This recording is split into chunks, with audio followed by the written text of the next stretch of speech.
नमस्कार दोस्तों, कैसे हैं आप सभी। उम्मीद करता हूं काफ़ी अच्छी होंगी। दोस्तों, हमारी जो क्लास चल रही थी मैथमेटिक्स की नंबर सिस्टम चल रही है, जो REET video first grade second grade computer अनुदेशक की भर्ती जो आ रही है, उसमें कहीं ना कहीं ये टॉपिक दोस्तों आएगा और किस प्रकार के प्रश्न दोस्तों पूछेंगे ये हमने 3 क्लास में देख लिया है। बहुत ही बेहतरीन क्लास दोस्तों होती है, बिल्कुल कंसेप्ट के ऊपर हम चीज़ों को सीखते हैं। ऐसी कोई ट्रिक या तुक्के वाली चीज़ नहीं करते हम कि ये ट्रिक याद कर लो हर प्रश्न की, नहीं। हम किसी भी ट्रिक को याद नहीं करते, बिल्कुल कंसेप्ट के बेस पे सारा काम करते हैं। अगर नींव मजबूत होगी तो मकान हम बहुत अच्छा खड़ा कर सकते हैं ऊपर। कुछ उसी प्रकार की स्ट्रेटजी के साथ एक बार फिर से आप सभी के सामने हूँ। कल मैथ की क्लास नहीं हुई थी, थोड़ा सा काम था, और आज एक बार फिर से नंबर सिस्टम की इससे पहले दोस्तों 3 क्लासें दोस्तों हो चुकी है। ये चौथी क्लास रहेगी और आज भी हम बहुत अच्छे अच्छे प्रश्न दोस्तों करने वाले हैं। तो क्लास को शेयर मार देना, लाइक कर देना। सब्सक्राइब नहीं करते हो भैया, मेहनत करते हैं आप सभी के लिए, लेकिन आप उसका आउटपुट नहीं देते हो। सब्सक्राइब कर दें। जितने बच्चे भी देख रहे हैं एंड राजस्थान जीके की क्लास टेस्ट सीरीज जो धमाका चल रहा है उसे ज्वाइन करना बिल्कुल भी ना भूलें। ये सभी विद्यार्थियों के लिए उपयोगी क्लास होने वाली है। जब एग्जाम होगा तो आपको प्रश्न हूबहू देखने को मिलने वाले हैं। शुरू करते हैं। अब नंबर सिस्टम में जो हमने पार्ट सीखा, अब कुछ ऐसे क्वेश्चन आते हैं। एक क्वेश्चन मान लो, एक क्वेश्चन ऐसा आता है कि किसी संख्या को, अगर मैं प्रश्न लिखूं कि किसी संख्या, कोई संख्या दे दी, एक प्रश्न का थोड़ा सा, किसी संख्या, कोई संख्या में, किसी संख्या में 56 से भाग देने पर, ऐसा कहता है किसी संख्या को 56 से भाग देने पर, 56 से भाग देने पर कहता है कि शेष बचता है, शेष 29 बचता है, इस प्रकार का। अब करके उसी संख्या को 8 से भाग दें तो कितना शेष बचेगा, कितना शेष बचेगा, इस प्रकार का प्रश्न आपसे दोस्तों पूछा जाता है। हूबहू ऐसा ही प्रश्न आता है कि इस यहां कोई भी संख्या आ सकती है कि किसी संख्या को 56 से अगर भाग दे तो कहने, अगर इसका सॉल्यूशन अगर हम देखें तो कहने का मतलब कोई संख्या x मान ली, अगर उसको 56 से अगर हम भाग देते हैं तो देन यहां पर क्या आता है वो एक अलग बात है, लेकिन रिमाइंडर है वो बचता है 29। अब ये कह रहा है कि उसी संख्या को, यानी x संख्या को, ये उसी को अगर हम 8 से भाग दें, यहां कोई भी कुछ भी आ सकता है, लेकिन रिमाइंडर कितना बचेगा ये आपको बताना है। ये प्रश्न वैसे तो चुटकियों का है, आप चुटकियों में इस क्वेश्चन को दोस्तों कर सकते हैं।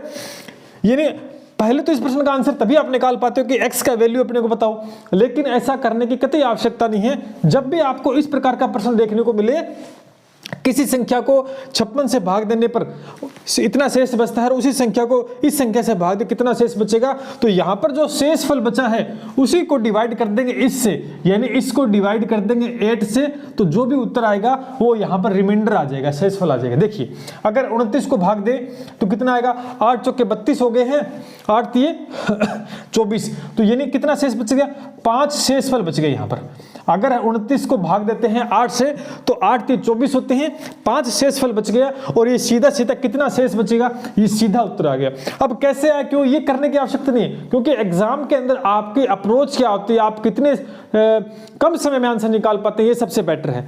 क्वेश्चन की लैंग्वेज नहीं, बिल्कुल भी नहीं बदलने वाली, यही क्वेश्चन रहने वाला है कि किसी संख्या को इस संख्या से भाग देंगे तो शेषफल ये बचेगा, उसी संख्या को कोई एक संख्या दे देगा, उससे भाग दे शेष कितना आएगा। तो आपको सीधा नहीं करना, सीधा सा बात है कि इसका जो शेषफल यहाँ बच रहा है उसी को भाग दे देंगे इससे, तो देन आपका उत्तर आ जाएगा 5। जो भी शेषफल आएगा वो आपका ये फाइनल रिमाइंडर जो निकालना है। अब यहाँ पर x की वैल्यू का कोई मतलब नहीं है, हमें इस झमेले में बिल्कुल भी दोस्तों नहीं पढ़ना है। सीधा सा एक तरीका मैंने बताया, ये आपको याद रखना है। इसके ऊपर बहुत सारे क्वेश्चंस पूछे जाते हैं और इसको करने के चक्कर में समय भी खराब करते हैं और उत्तर भी नहीं निकाल पाते। तो उम्मीद करता हूं समझ पाए होंगे, नोट कर लें इसको। कुछ उसी प्रकार का एक और मैंने प्रश्न लिया है कि आपको एक आइडिया हो जाए कि कैसे लैंग्वेज आती है, वही आती है, कुछ चेंज नहीं हुआ है।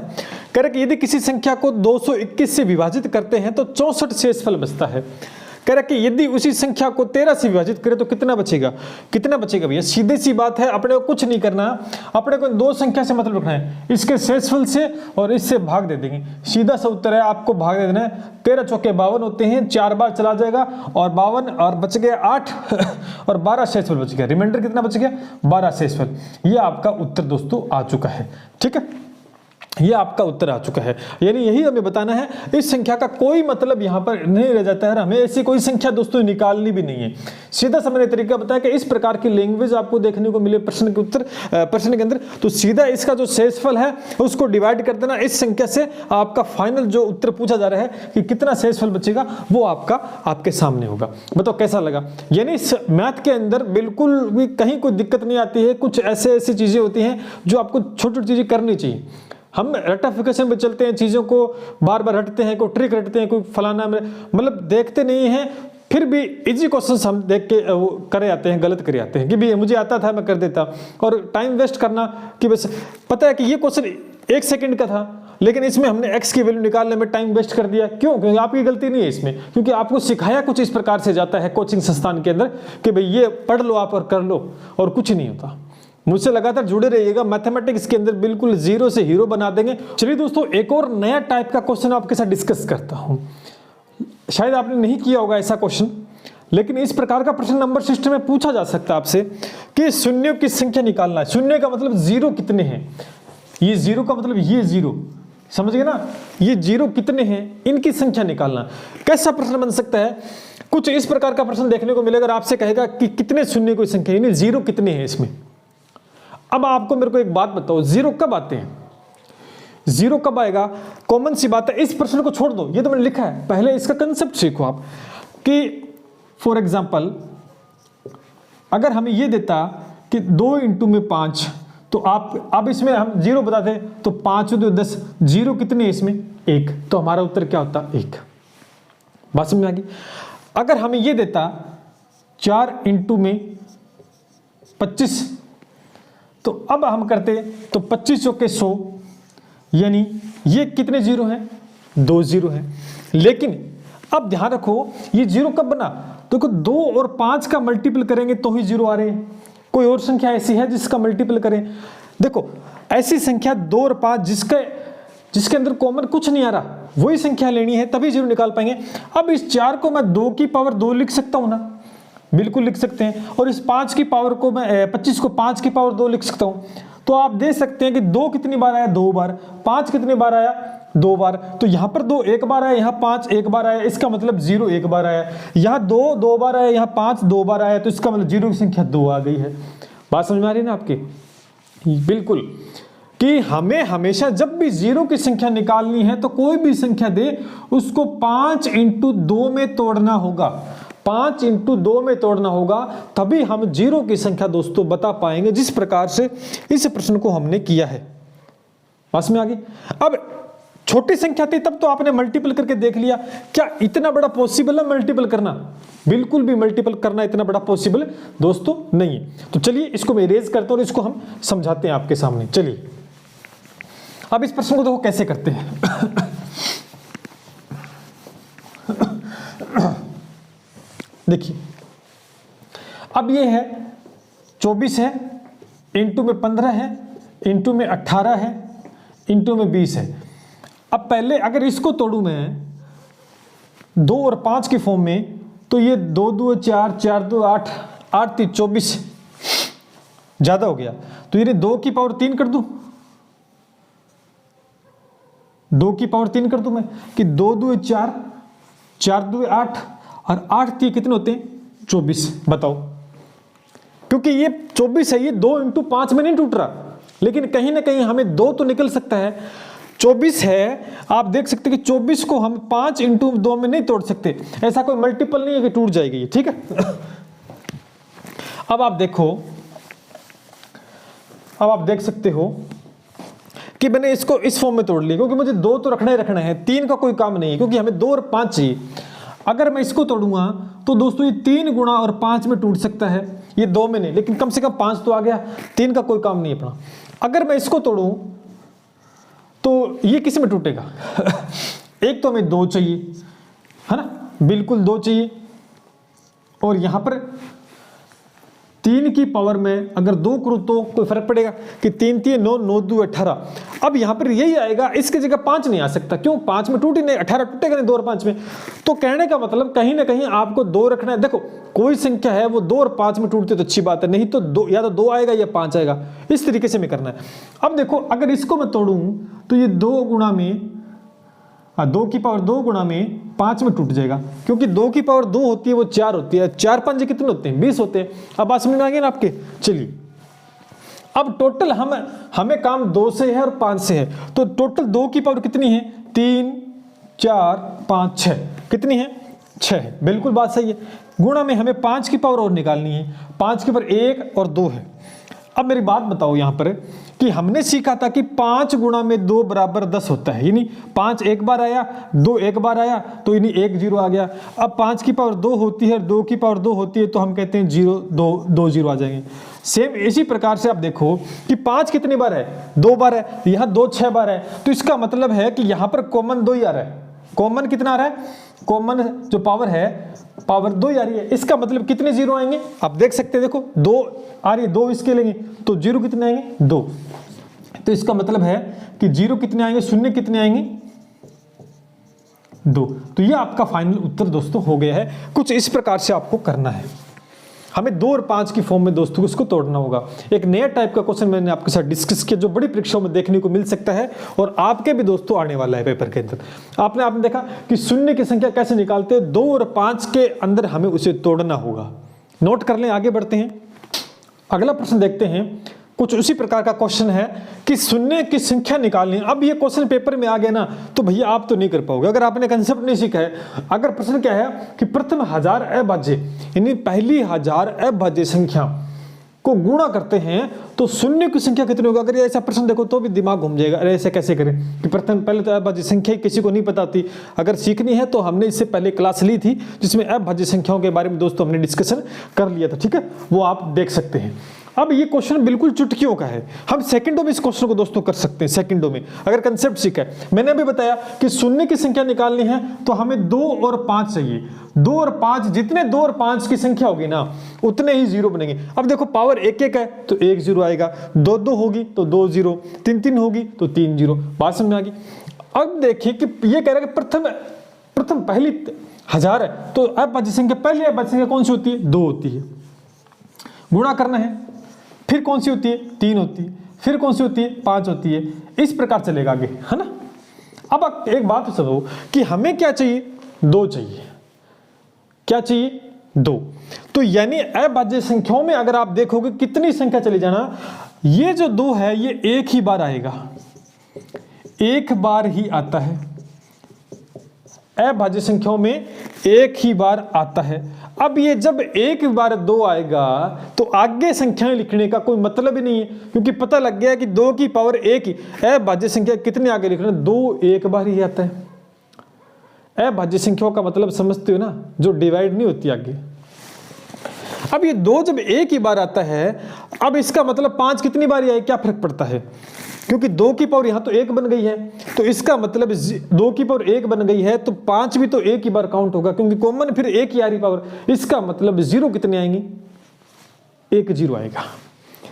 अब ऑप्शन देखो, बी ऑप्शन सी हो जाएगा, यानी 2 एक ही बार आ रहा है तो 2 और गुणा में 5 की पावर 1 यानी कितना आ गया? 0। 1 0 आ गया। 0 की संख्या कितनी आ गई? 1।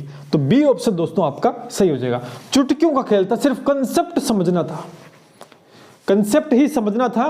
तो ये देखा आपने कि शून्य की संख्या कैसे निकालते हैं। अब आपके सामने इस प्रकार के और प्रश्न आएंगे तो आपको यही करना है, आपको 2 और 5 के मल्टीपल में तोड़ना है और देखना है कि कितने 0 आएंगे। जितने 2 और 5 के जोड़े बनेंगे उतने ही 0 आएंगे। सीधा सा फंडा यही है, नोट करें इसको। अभी तक आपने देखा कि शून्य की संख्या निकालते हैं, 2 प्रश्न हमने किए। तो हो सकता है कि उस प्रकार का प्रश्न आपसे पूछा जाए, लेकिन जरूरी भी नहीं है। वीडियो मेंस एग्जाम होने वाला है तो एक अच्छा लेवल का क्वेश्चन पूछा जा सकता है। रीट में शायद नहीं पूछा जाए, लेकिन कंप्यूटर निर्देशक की भर्ती में पूछा जा सकता है। ग्रुप रेलवे डी की भर्ती उसमें दोस्तों पूछा जा सकता है, सेकंड ग्रेड में पूछा जा सकता है। तो एक और टाइप आपके सामने अब ऐसा प्रश्न आ जाए कि ये फैक्टोरियल है, फैक्टोरियल के अंदर अंत में यानी 100 फैक्टोरियल के अंत में शून्य की संख्या कितनी होगी। अब जब भी शून्य की संख्या पूछे तो अपने दिमाग में एक ही आना चाहिए कि 5 और 2 के घात कितनी, 5 और 2 की घात कितनी, जितनी घात उतनी जीरो। अब देखो पहले, अब फैक्टोरियल शो है ना, इसके अंदर हम देखेंगे कि घात कितनी, 5 की घात कितनी बनती है। तो उसके लिए हमें क्या करना पड़ता है, इसके अभाज्य गुणनखंड करेंगे। अभाज्य गुणनखंड करो तो ये हो गया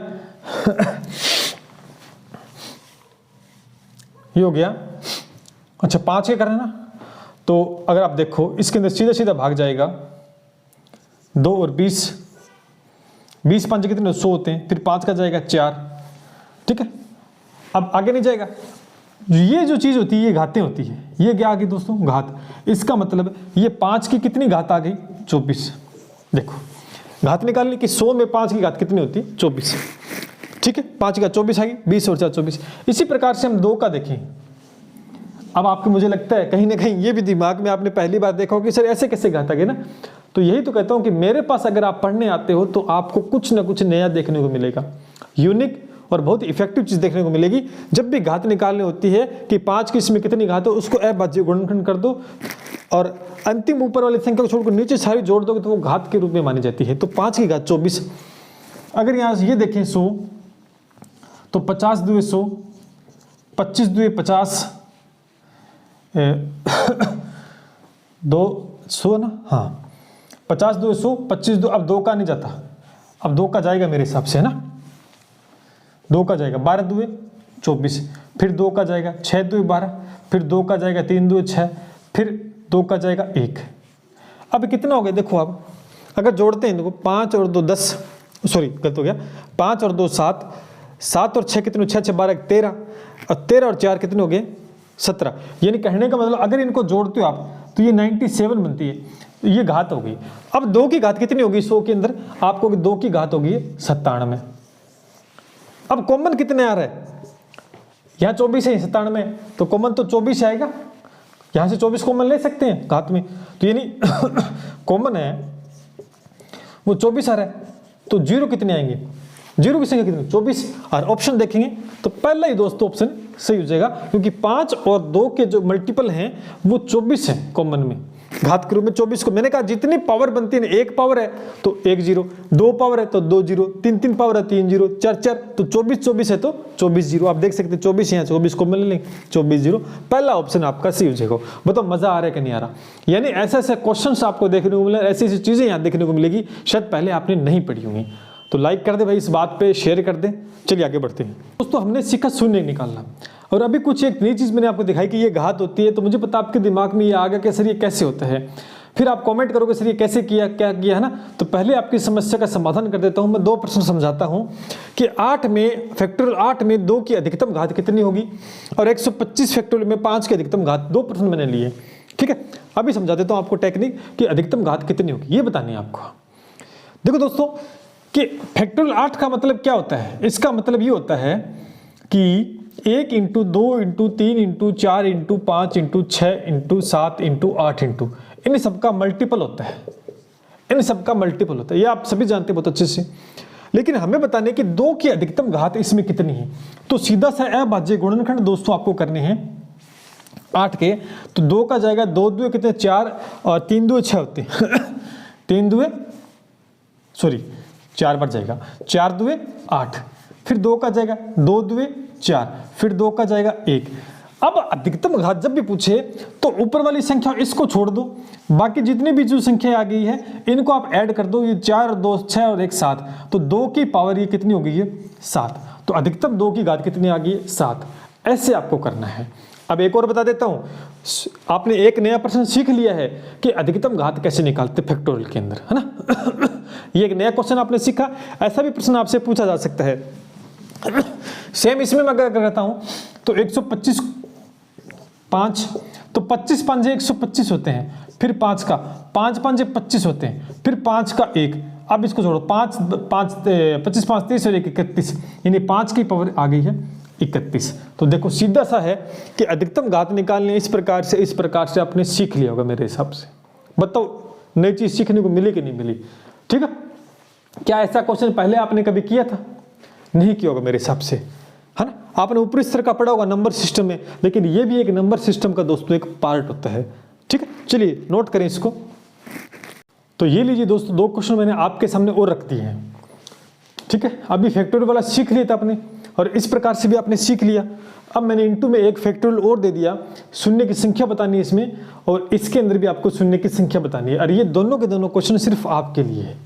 किसके लिए है? आपके लिए। इन दोनों का आंसर आप कमेंट सेक्शन में मुझे जरूर बताओगे, क्योंकि मैंने सिखा दिया, दोनों टाइप के मैंने क्वेश्चन सिखा दिए, ये बताना। तो ये थे दोस्तों नंबर सिस्टम की आज की जो क्लास रही, अंतिम क्लास थी। आपके स्तर के अनुसार जिस प्रकार का प्रश्न बना था प्री केंद्र, उससे भी अच्छा लेवल मैंने करवा दिया। नंबर सिस्टम का प्रश्न बाहर अब की बार नहीं जाएगा, अब की बार नहीं जाएगा बार बिल्कुल भी। ये 100% मैं गारंटी लेता हूँ। नंबर सिस्टम से अगर क्वेश्चन बनता है तो यहीं से बनेगा। ये 4 नंबर क्लास थी, आई थिंक 3 क्लासें हो चुकी नंबर सिस्टम की, 4थी क्लास थी आई थिंक, है ना। तो यहाँ से बन जाएगा। आज के क्लास के अंदर पूरा हमने नंबर सिस्टम कंप्लीट कर दिया। 2-3 टॉपिक बचे थे जो शुरू में क्वेश्चन किए, उसके बाद शून्य की संख्या, ये इंपॉर्टेंट था तो मैंने डिस्कस किया इसके साथ। और जो मैंने कराया ना टाइप, यही टाइप आपसे पूछेगा। अब इनके आंसर आपको कमेंट में देने हैं, देखते कितने बच्चे दे पाते हैं। तो नंबर सिस्टम एक टाइप से अपना पूरा दोस्तों हो चुका है, फिनिश, खत्म। अब एक नया टॉपिक हम डिस्कस करेंगे, देखते हैं क्या उठाते हैं। बेहतरीन टॉपिक डिस्कस करेंगे। तो आपको क्या करना है? आपको लाइक करना है, शेयर करना है, जिससे सभी साथी जुड़ पाए, सपोर्ट करें। आपका साथ ही सब कुछ कर सकता है। इस YouTube चैनल को भी ऊपर लेके आपका साथ ही जाएगा। आप सपोर्ट करोगे, आप भागीदारी दिखाओगे, आप सहयोग करोगे, तभी सब कुछ हो पाएगा। मैं सिर्फ मेहनत कर सकता हूँ आप सभी के लिए, उसका रिजल्ट क्या होगा वो आप पे डिपेंड है। डेली रात 8 बजे जीके क्लास होती है, डेली होती है दोस्तों। आप सभी के लिए मेहनत करके एक एक प्रश्न उठा के लाता हूँ कि इंपॉर्टेंट कौन सा है, कहाँ से प्रश्न बन सकता है। इसी प्रकार से मैथ की क्लासेस है। अभी मैं साइंस की क्लासेस भी स्टार्ट करने जा रहा हूँ इसी यूट्यूब चैनल, बिल्कुल निःशुल्क फ्री कर रहा हूँ। मैंने सभी कुछ फ्री दे रखा है, कुछ भी पेड कोर्सेज मैंने लॉन्च नहीं किए हैं। मैं चाहता तो कभी कर सकता था लॉन्च, कभी भी, लेकिन मैंने ही नहीं किया कि कोई फायदा नहीं है। जब तक कोशिश रहेगी, निःशुल्क रहेगा सब कुछ आप सभी के लिए दोस्तों। कोशिश यही है कि निःशुल्क। अभी जो वर्तमान में जितनी भी क्लासेस चल रही सारी निःशुल्क है दोस्तों आपकी। उम्मीद करता हूं कि कंटेंट काफ़ी अच्छा लग रहा होगा। कहीं पे भी अगर आपको डाउट लगता तो आप जरूर कमेंट में बताएं, शेयर जरूर करें। चलिए दोस्तों, फिर मिलते हैं इस उम्मीद के साथ। मिलते हैं रात 8 बजे और उसके बाद में रात 9 बजे मैथ की क्लास में। जय हिंद,